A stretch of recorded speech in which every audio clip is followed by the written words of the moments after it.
Балалар жылы бүлдіршіндер үшін несімен есте қалуда? Ел президентінің тапсырмасына сәйкес қандай ілкімді істер атқарылуда? Бұл сауал әр қазақстандықты мазалауы тиіс. Бүгін Тараз қалалық ардагерлер кеңесінің мүшелері болашақ сауықтыру лагерінде болып қайтты. Бар жақсылық балаларға атты мерекелік акция өткізді.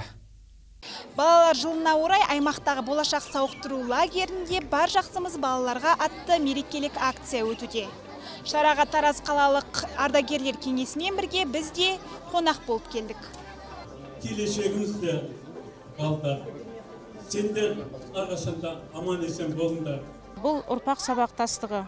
Мына қарттар арасымен балалардың арасындағы байланыс. Бүгінгі келген ардагерлердің саны 23 біз. Бұның ішінде аналар алқасы, әкелер алқасы және Тараз қалалық ардагерлер кеңесі, облыстық ардагерлер кеңесінен адамдар келіп отырмыз. Демалушылар мен ардагерлер арасында шахмат, дойбы, сонымен қатар тоғызқұмалақ, асық ату, арқан тартысында ұлттық ойындардан жарыс өтті.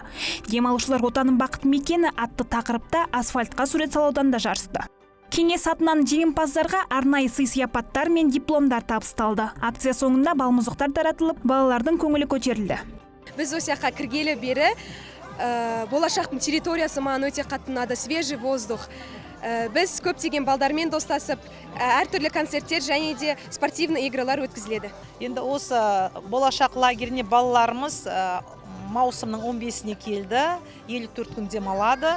Біздің орталығымызда дарынды балалар өте көп, өз өнерін осы ортаға салып көрсетіп жатыр. Осы Қазақстанның балалары аман болып, жақсылықта, жақсы демалып, күштерін жидап, жаңа оқу жылына аман есен оралып, оқысын жақсылап. Лагердегі демалыс уақыты 12 күнді қамтиды. Мұнда негізінен облыс аудандары мен қаламыздың көп балалы және аз қамтылған отбасының балалары. Онымен бірге өмірлік қиын жағдайдағы балаларды қолдау коммуналдық мемлекеттік мекеменің тәрбиеленушілері де демалуда. Айта кетейік, 9 топқа бөлінген әр топ 5 мезгіл тамақпен қамтамасыз етілген. Назерке Аяз, Мейірбек Сауранбай, Аймақ.